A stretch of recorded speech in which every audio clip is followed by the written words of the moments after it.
दोस्तों, समुद्र के अंदर की दुनिया हमारी सोच से कहीं ज्यादा मिस्टीरियस है। एडवांस टेक्नोलॉजी होने के बावजूद आज भी हम समुद्र के मात्र 5% हिस्से को ही एक्सप्लोर कर सके हैं और बाकी बचे 95% हिस्से के बारे में हमें कोई जानकारी नहीं है कि वहाँ और कौन कौन से राज दफन होंगे। खैर, 95% अनएक्सप्लोर्ड ओशन के मुकाबले 5% भले ही हमें बेहद कम लगे, लेकिन इस 5% हिस्से में ही इतनी सारी मिस्टीरियस चीजें मिली हैं जिनके बारे में स्टडी करने में पूरी जिंदगी बीत जाएगी। आज के इस वीडियो में हम आपको ऐसे ही 9 मिस्टीरियस आर्कियोलॉजिकल डिस्कवरीज के बारे में बताएंगे जिनके बारे में जानने के बाद आप भी हैरान रह जाएंगे और सोचने को मजबूर हो जाएंगे कि आखिर ये सब चीजें समुद्र में कैसे चली गईं। नंबर 9, अटलेट याम। अटलेट याम समुद्र के अंदर मिली एक ऐसी चीज है जिसके बारे में किसी ने कल्पना नहीं की थी। अटलेट याम एक गांव है जिसे इजराइल में 1984 में यहूद गलीली द्वारा खोजा गया था। लगभग 10 एकड़ क्षेत्र में फैला ये गांव समुद्र से अंदर 25 से 40 फीट की गहराई में मौजूद है। ये गांव लगभग 8300 से 8900 साल पुराना है। 1994 के बाद से आज तक इस गांव में आर्कियोलॉजिकल फाइंडिंग जारी है और अब तक कई ऐसी चीजें मिली हैं जिसकी मदद से एंशिएंट ह्यूमन सिविलाइजेशन को समझने में मदद मिली है। इस गांव में पत्थर से बने आयताकार घर, जानवरों और मछलियों की हड्डियां, जहाजों के अवशेष, चमकदार पत्थर इत्यादि मिले हैं। यहाँ एक कुआं भी मिला है जिसका डायमीटर 5 फीट और गहराई लगभग 20 फीट थी। कुएं की दीवार पत्थरों से बनाई गई थी। यहाँ एक कब्रिस्तान भी मिला है जहाँ 2008 में महिला और बच्चे के कंकाल मिले थे। कंकाल की स्टडी के बाद पता चला कि दोनों की मौत ट्यूबरक्लोसिस की वजह से हुई थी। ये दोनों कंकाल लगभग 3000 साल पुराने थे। इन दोनों कंकाल की मदद से दुनिया में ट्यूबरक्लोसिस के सबसे पुराने मामले की जानकारी भी मिली। ऐसी आशंका जताई गई है कि आइस एज खत्म होने के बाद ये पूरा इलाका पानी में डूब गया होगा और इस वजह से लोग यहाँ से पलायन कर गए। नंबर 8, थोनिस हेराक्लियन। 1933 में नील नदी के ऊपर उड़ान भरने के दौरान एयरक्राफ्ट के पायलट की नजर नील नदी के अंदर कुछ अवशेष पर पड़ी।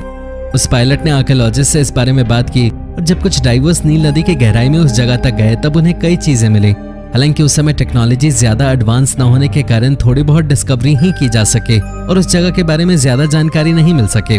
1999 में अंडर वाटर आर्कियोलॉजिस्ट फ्रैंक गॉडियो अपनी टीम के साथ उस जगह पे दोबारा गए और उन्हें वहां पर जो चीजें मिली उन्हें देखकर उनकी आंखें खुली की खुली रह गईं। उन्होंने इजिप्ट के ऐतिहासिक शहर हेराक्लियन को ढूंढ निकाला था। हेराक्लियन 6th से 4th सेंचुरी बीसी के दौरान दुनिया का प्रमुख और समृद्ध शहर हुआ करता था। यह शहर इतना बड़ा है कि आज भी इस शहर का मात्र 5% हिस्सा ही एक्सप्लोर किया जा सका है। पानी के अंदर 30 फीट की गहराई में मौजूद इस शहर में कई ऐतिहासिक चीजें मिली हैं जिसमें गॉड सेरापिस और क्वीन आर्सेनोए II के स्टैच्यू, सोने और चांदी के खजाने, तांबे के सिक्के, ग्रीक टेम्पल और जहाज इत्यादि हैं। Number 7, testing under water DNA।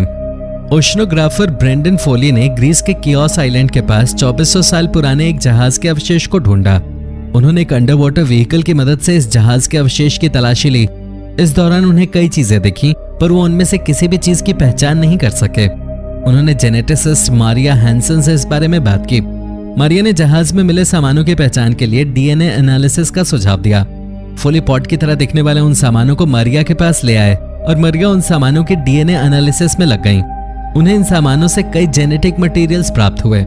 DNA analysis के बाद ही इस बात की जानकारी मिली कि ये जहाज कम से कम 2400 सालों से समुद्र की गहराई में मौजूद है। DNA एनालिसिस से ये जानकारी भी मिली कि जहाज से जो सामान प्राप्त हुए हैं उनका उपयोग स्टोरेज जार के रूप में किया जाता था। कुछ जार से ओरेगानो और ऑलिव के DNA अवशेष भी प्राप्त हुए। Number 6, Swedish Atlantis. 2014 में स्वीडन के बाल्टिक सी में डाइवर्स ने स्टोन एज के समय के कुछ आर्टिफैक्ट्स को ढूंढा था। ये सभी आर्टिफैक्ट्स समुद्र की गहराई में लगभग 11000 सालों से मौजूद हैं। इस डिस्कवरी में पत्थर और लकड़ी से बने औजार, हड्डी से बने औजार, हार्पून, सींग और पालतू जानवरों की हड्डियां मिली हैं। ये डिस्कवरी प्रोफेसर ब्योर्न निल्सन और उनकी टीम के द्वारा की गई थी। ये सभी आर्टिफैक्ट समुद्र के 16 मीटर की गहराई में मौजूद थे। इस जगह से विलुप्त हो चुकी ओरोक्स नस्ल के गाय की हड्डियां भी मिली हैं। ओरोक्स गाय इस दुनिया में 16वीं सदी में ही विलुप्त हो चुकी है। इस डिस्कवरी से स्टोन एज और एंशिएंट हिस्ट्री को समझने में मदद मिलती है। नंबर 5, बीच डैंग रिवर। 1267 में चीन के एम्परर कुबलाई खान ने वियतनाम में अपनी नौसेना भेजने का फैसला किया। 400 बेशकीमती जहाज के साथ सेना को वियतनाम की ओर रवाना किया गया, लेकिन वियतनाम पर यह आक्रमण असफल रहा। आक्रमण असफल होने के बाद कुबलाई खान की सेना ने चीन वापस जाने का फैसला किया लेकिन वो वियतनाम के लीडर ट्रान हुंग डाओ के जाल में फंस गए। एक भी जहाज वापस चीन नहीं जा सका और सबके सब डांग रिवर में डूब गए। वियतनाम के मुकाबले कुबलाई खान की सेना काफी ज्यादा मजबूत थी। इसके बावजूद ट्रान हुंग डाओ और उनकी सेना उन्हें हराने में कामयाब रहे। हालांकि उन 400 जहाजों में से एक का भी अवशेष अब तक नहीं मिला है, लेकिन उस युद्ध में वियतनाम की तरफ से उपयोग किए गए लकड़ी के भालेनुमा विशाल हथियार जरूर मिले हैं। इतिहासकारों के अनुसार इन्हीं हथियारों की मदद से जहाजों को डुबोया गया था। इन हथियारों के मिलने के बाद उम्मीद जताई जा रही है कि अगले कुछ सालों में जहाज के अवशेष भी मिल सकते हैं। Number 4, USS Lexington. USS Lexington एक एयरक्राफ्ट कैरियर था जिसका निर्माण यूनाइटेड स्टेट्स नेवी द्वारा किया गया था। वर्ल्ड वॉर 2 के दौरान 1942 में 4 से 8 मई तक चले कोरल सी युद्ध में जापान की नेवी से लड़ते हुए यूएसएस लेक्सिंगटन पूरी तरह डिस्ट्रॉय हो गया था। इस युद्ध में 216 नाविक मारे गए, जबकि जहाज के डूबने से पहले 2000 लोगों को बचा लिया गया। इस जहाज को दुश्मनों के हाथों में जाने से बचाने के लिए अमेरिका ने खुद ही डिस्ट्रॉयर की मदद से इस जहाज को डुबा दिया। 76 साल तक समुद्र के गहराई में रहने के बाद 4 मार्च 2018 को पॉल एलन और उनकी टीम ने इस जहाज को ढूंढ निकाला। ये जहाज कोरल सी में 9800 फीट की गहराई में मौजूद है। इस जहाज पर तैनात 11 एयरक्राफ्ट भी समुद्र की गहराई में ही मौजूद हैं। जहाज के पार्ट्स और उस पर मौजूद चीजें पूरी तरह संरक्षित हैं। नंबर 3, थंडर बे। अमेरिका के लेक ह्यूरन के नॉर्दर्न पार्ट में स्थित थंडर बे को जहाजों का कब्रगाह भी कहा जाता है। इसकी वजह यह है कि थंडर बे की गहराई में लगभग 100 जहाजों के अवशेष मौजूद हैं। इनमें से कुछ जहाज हादसों का शिकार होकर लेक की गहराई में चले गए हैं, तो वहीं कई जहाज ऐसे भी हैं जिन्हें जानबूझकर लेक की गहराई में छोड़ दिया गया है। थंडर बे को सरकार का संरक्षण प्राप्त है और इसे नेशनल मरीन सैंक्चुरी का दर्जा मिला हुआ है। थंडर बे में जहाज के सबसे प्राचीन अवशेषों में जॉन जे ऑडबर्न और डिफायंस के अवशेष हैं। 1854 में आधी रात में ये दोनों जहाज आपस में टकरा गए थे। टक्कर के कुछ मिनट बाद ही दोनों जहाज डूब गए। थैंकफुली दोनों जहाज के सभी क्रू मेंबर्स लाइफ बोट्स की मदद से जान बचाने में सफल रहे और आज भी इन जहाजों के अवशेष थंडर बे में मौजूद हैं, जिन्हें आप डाइविंग करके देख सकते हैं। Number 2, lake Titicaca. दक्षिण अमेरिकी देश पेरू और बोलिविया के बॉर्डर के बीच स्थित लेक टिटिकाका की गहराई में मरीन आर्कियोलॉजिस्ट ने कई बेशकीमती प्राचीन चीजों को ढूंढा है।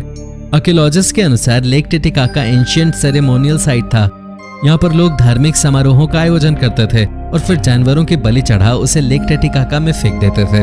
जानवरों की बलि के अलावा वो लोग कई बेशकीमती चीजें भी अपने भगवान को चढ़ावे के रूप में इस पानी में डालते थे। इन सभी चीजों को मरीन आर्कियोलॉजिस्ट ने ढूंढ निकाला है। लेक की गहराई में ढूंढी गई चीजों में जानवरों की हड्डियां, कीमती पत्थर, सोने के जेवर, पत्थरों से बनी मूर्ति और कीमती धातुओं से बने बर्तन वगैरह भी शामिल हैं। यहाँ से मिली सभी चीजें लगभग 2000 साल पुरानी हैं। Number 1, battle of the Aegates islands. 2013 में सिसिली के पास एक आइलैंड के पास मरीन आर्कियोलॉजिस्ट ने समुद्र की गहराई में नौसैनिक युद्ध से रिलेटेड चीजों को ढूंढा। इन चीजों में युद्ध से जुड़े कई सामान थे। जब इन पर स्टडी की गई तो पता चला कि यह अवशेष रोमन और कार्थेज के बीच चल रहे प्यूनिक वॉर के फाइनल बैटल के समय का है। इस युद्ध के लगभग 2000 साल बीत जाने के बाद अब इसके अवशेष मिले हैं। इन अवशेषों से मिले प्राचीन नौसैन्य तकनीक को देखकर एक्सपर्ट्स काफी हैरान हुए। इसकी मदद से काफी हद तक एंशिएंट तकनीक को समझने में मदद मिली। हालांकि आर्कियोलॉजिस्ट को इस युद्ध से रिलेटेड काफी कम चीजें मिली हैं और आज भी इस युद्ध में डूबे हुए ज्यादातर शिप्स समुद्र की गहराई में ही छुपे हुए हैं, जिनकी तलाश में आर्कियोलॉजिस्ट लगे हुए हैं। समुद्र के अंदर मिली इन चीजों में से आपको सबसे ज्यादा क्या अच्छा लगा, कमेंट में हमें जरूर बताएं। वीडियो अच्छी लगी हो तो इसे लाइक करें और साथ ही चैनल को सब्सक्राइब करना ना भूलें। धन्यवाद।